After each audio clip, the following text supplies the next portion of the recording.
What's going on, guys? Razor here. So I just want to go over my build. This is my hardcore build. It's a Stormweaver. So I'm gonna go over kind of first what my skills look like. We're gonna try to keep it as simple as possible. We're gonna try to link a path of build on the bottom in the description so that you can click and get a better understanding of everything that I'm talking about here. So if we take a look here, we have power siphon that comes from the wand. That's a redundancy. Sigil of power. I've only added persistence in here.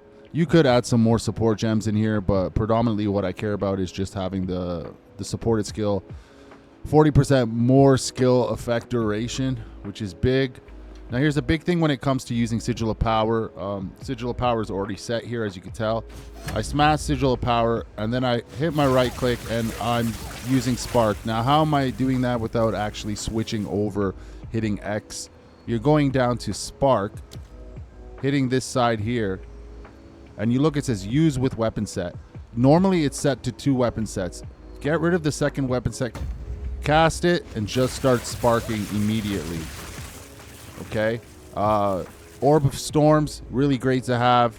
Frost Bomb, fantastic. Archmage, obviously it's based around Archmage. If you look at Grim Feast, we'll touch on that near the end. I haven't quite got my Endgame build going. I'm about to hit 92 on hardcore, so I'll tell you how I'm going to incorporate Grim Feast, and we'll get to that, just not to overload you with information. So basically, on my Spark, as you can tell, we went up here, it's persistence. On my Spark, for my supports, it's acceleration. Supported skills have 40% more projectile speed. Supported skills have 25% faster cast rate, arcane tempo. Considered casting. Supporting skills have about 15% less cast speed. Supported skills have 40% more damage with spell hits. And then inspiration. Now, I haven't put a perfect jeweler's orb in yet. That's the next step, a perfect jeweler's orb. I could probably technically go into currency exchange and exchange for it, but I'm smacking real hard right now, so I don't feel urgency in order to get it. Orb of Storms, you're looking at conduction, font of mana, magnified effect. You're looking at Frost Bomb, strip away. So actually, let's go back to conduction here. Conduction is supported skills have 100% more chance to shock. Font of mana from supported skills grant 40% increased mana regeneration to you and your allies. Objects created by supported skills create a font of mana with a 3-meter radius. Magnified effect, its supported skills have 40% more in area of effect. On Frost Bomb, strip away, exposure applies by supported skills has 30% increase effect. Supported skills cause 50% more freeze buildup, and fast forward supported skills have 30% less skill duration. Right? So the point is like with the bomb, you're gonna see the point is to increase the speed of detonation, and that's why we have the fast forward there. Archmage, all I threw in was a 1+ of supported lighting skills. I could probably find a passive to stick in there, but to me it's a little bit of a redundancy. We'll talk about Grim Feast in a second. I want to go over my actual passive skill tree and then my items. But ideally what it kind of looks like is boom, cast. You're going to do a lot of dodging from projectiles. Now if this area gets clustered and you're swarmed, you drop a Frost Bomb as you're jumping, keeping this Orb of Storms in there. And what it does is it helps to freeze up when you're getting swarmed. It helps to freeze up the minions when they're getting real tight, and that's ultimately your goal, your prerogative. I'm not running a life flask, and I'll tell you why I'm not running a life flask yet, because obviously I'm running Chaos Inoculation, but I'm intending to change my build a little bit to incorporate a life flask, and I'll tell you how I'm going to do that in a second when we go over the passive tree. So if we look at our passive tree here, obviously our ascendancy is a Stormweaver. We hit the nodes that were essential here. We can go over the nodes if you like, but this is just for the sake of keeping the video simple. You're going to want to move your way down to here. Basically ignore the 2 top parts. Everything has its reasons for it. We'll just focus on this. We go. Targets can be strike twice. Targets can be affected by 2 of your shocks at the same time. 50% less shock duration. All damage from hits contribute to shock chance. And then obviously Constant Gale, you have Arcane Surge, and 1% increase effective Arcane Surge on you per 15 mana. And how your skill tree looks is basically like this. You're going to end up coming up through energy shield nodes, coming across here because it's an energy shield base build, right? You're going to come through here. You're going to hit these nodes as well. You're going to come up top this way. Personally, when I'm leveling off early, I'm focusing on this side, coming over this way for survivability, especially because I'm playing hardcore. A lot of guys might go up this way because they're not too concerned about dying. They want to get as much DPS and damage as possible. To each their own. I like to play more reserved when I'm playing hardcore. So I came up this way, hit the nodes. I'm always hitting intelligence nodes, but the reason why I have strength nodes right now, and I'll show you why based on my gear as we continue on. These were originally intelligence nodes. Keep these intelligent nodes, but add as you need, right? Like if you have certain items you want to put on and you're not showing the requirements through the leveling process, add as you need. If you need the dex, you need the dex for the support skills, or if you need whatever, if you need the strength for an item, add it. It is what it is. Don't sweat it too much. You can always change it later, but predominantly you're going to want all intelligence nodes unless you need to add something to put something on. You're going to come up this way. Obviously there's more energy shield nodes. My prerogative was to get across up top so I can hit Chaos Inoculation, especially by the time I was mapping. That's you want to have this by the time you're mapping. Preferably I like to have it by Act 3 Cruel if it's possible. There's a lot of chaos damage in there. Once I'm coming across, these are more intelligence nodes, like more energy shield nodes. You come down this way, more energy shield nodes. We're hitting skill gems. Mind over matter, super crucial. I came out this way as well. As you can tell, there's a lot of benefits for it. If you're looking at increased elemental damage, 5% to all elemental resist, 30% increased elemental damage. You got about 40% increase, 50% increased elemental damage. It's a good area to hit, to strike. Mind over matter I put on, but I try to put it on later when I have Chaos Inoculation and everything's a little bit more beefed up, when I'm fully dependent on my energy shield, and I want to be able to have this as my life, my mana as my life. And Arcane Surge, mana regen, Arcane Surge, Arcane Surge, Arcane Surge. Coming around here, more energy shield nodes, really important, really crucial. This is your lightning nodes. So I'm running not full lightning, it's a conversion into cold, and you'll understand why in a second. Coming around here, really important nodes as well. Increase maximum energy shield, intelligence, increase maximum energy shield. I didn't come up this way, I came up this way, worked my way back. This stuff too, I hit this stuff after I hit this stuff. After I hit this stuff, I came up this way, and then I came back down this way because 3% increase spell damage per 100 mana. These nodes are really crucial. 12% increase mana, 10% increase mana cost of skills, right? So like they all play a role. Lich Battery converts all your energy shield into mana, so it's a large portion. It's not everything, but then you come down this way and you really want to hit this 20% chance of lightning skills to chain an additional time, because by the time you get to this one, you get it again, and then you get it again. So you got 100% chain lightning skills to chain to additional times. Also, make sure you pick up this node as well. Any jewel node that's close, only one passive away, pick it up. Definitely pick it up. Right here, you want to come down here because you do want freeze buildup. You're really predominant on freeze buildup because you're going to be using Call of the Brotherhood. So this is kind of what the skill tree looks like. And like I said, guys, I'm going to try to set up a path of building link. I'm going to set it up on the bottom so you guys have something to refer to. Now, I know this build is used predominantly the same way across the board. So let's take a look at the items and see kind of where I'm going with all this, the gear. So right now, this is my wand. I wish it had a little bit more mana. Mana is really important. It's really crucial. What you want to focus on the wand is the lightning skills, the fast cast rate, and the mana. Spell damage is a bonus. Lightning damage increase is a bonus. Cold, it's all a bonus. But if you can get the increase attacks, the cast speed, the lightning skill, and a ton of mana, That's more than sufficient enough to really start moving forward. It doesn't necessarily have to be 3+, but 3+ is nice to have.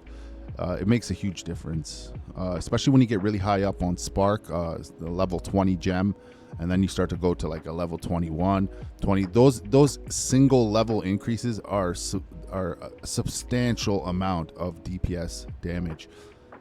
This is where we're basing it off, a call to brotherhood. So as you can tell, 100% of lightning damage converts to cold damage. And this is important. I got lucky on a roll here. It's actually perfect. I don't need a perfect 30% of maximum mana as extra maximum energy shield.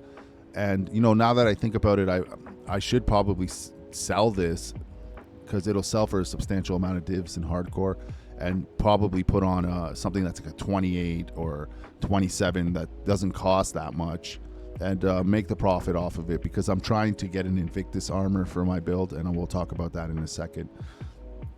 This ring, as you can tell, I got real lucky on this ring.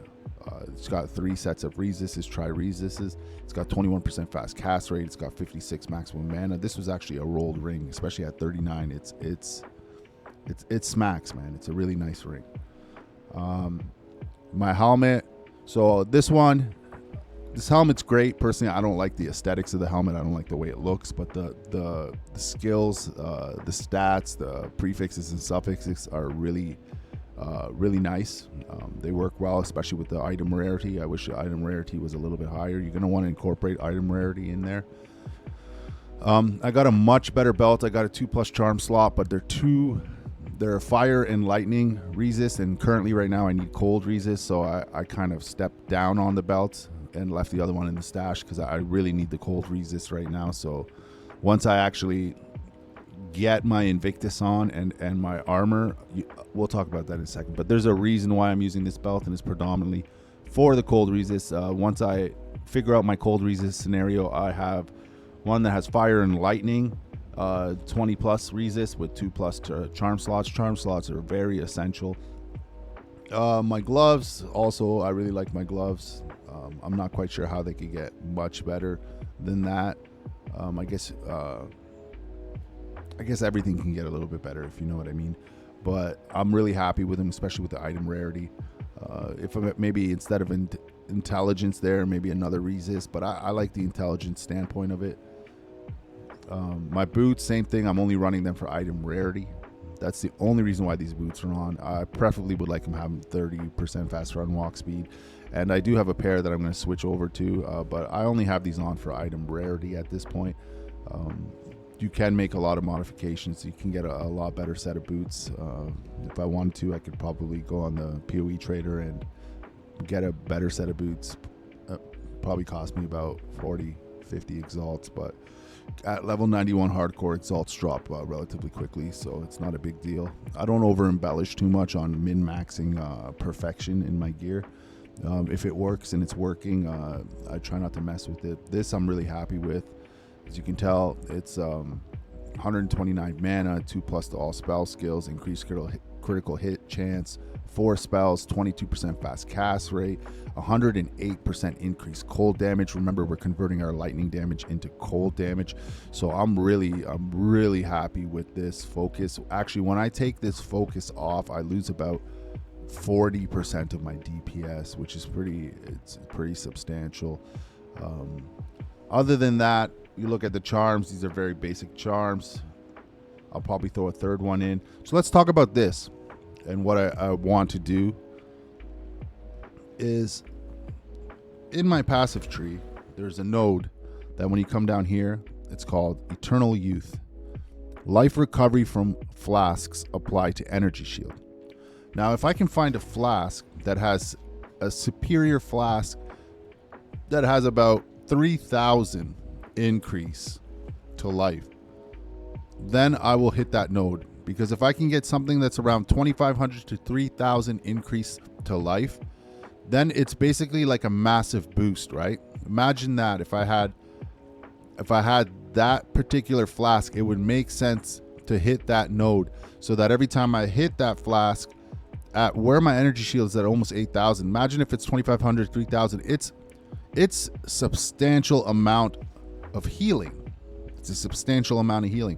So that's kind of what I'm working on right now, is trying to get a flask that kind of suits what I'm trying to do there. Other than that, guys, the build itself is pretty cookie cutter. It's really predominantly heavy on these 3 items: the Call of the Brotherhood, the Everlasting Gaze, and a Ghostwrite does perfectly well. But where I'm at right now is I'm having a lot of issues for survivability on tier 15 breaches, and my experience is getting slower and slower.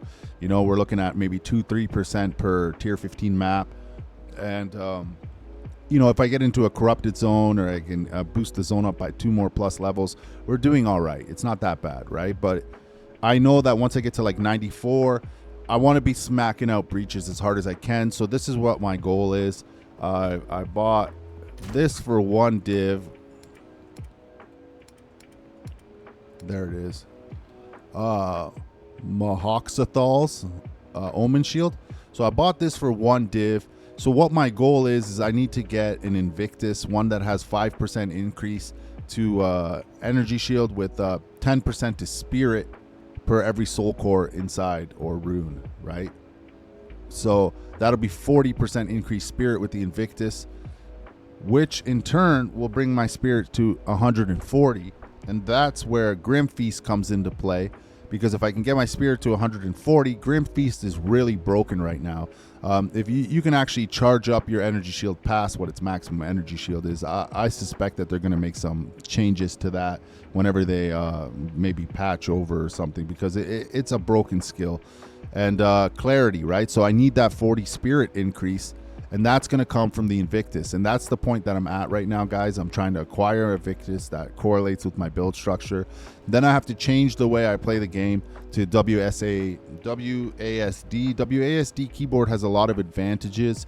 If you're good at using the keyboard for moving around and stuff like that, I would highly suggest that there are some advantages using the keyboard versus using the mouse playthrough. So ultimately what the goal is from where I'm gathering from a good friend of mine who's really helped me through the process, Alex Bex. You should check him out as well. Alex, he's really good at ARPGs, and you know, he's got to, I think he's almost 89 on hardcore, but a lot of people die in this game. So, you know, it's, I've seen people die at 89, 97, 96. I mean, 98, not 89. I meant 98. Sorry, guys. Last I checked, he was almost 98. But I've seen people die at any level, right? That's just the game. It's the nature of the beast we sign up for here on hardcore. So basically what it is once you have your shield on, this is kind of the gameplay I'm looking for. So I want to show you how substantial the decrease is on my spark when I switch this out. Like, do you see how much DPS I lost? About 8,000 DPS. So it's substantial. So without the Invictus, there's no point in me running this shield. But the goal is to switch over to WASD. So when you're actually walking around, say you're walking around like this. So I'll set it here just for simplicity's sake. So here I am blocking and sparking. And that's kind of where you want to get to, really, like for end game content, like some serious end game content grinding on a Stormweaver like that with this particular setup. That's kind of where you want to get to, and that's where I'm trying to get to. Hopefully this information is helpful to you guys and you're able to kind of get an idea of what the build is like and what kind of expectations you should have. It's an ever-changing build. You can always make changes to improve it and make it better. Like I said, I'm going to link in the bottom path of building link so you guys can get an idea of what this build looks like and what I'm running. Other than that, man, I'm going to sign out, guys. Thank you for watching the video. Don't forget to like, possibly subscribe. And I'm going to grind my way to 92 on hardcore here. And hopefully by the end of the week, we can set a goal of 94 and 95. Adios, guys. Razor signing out.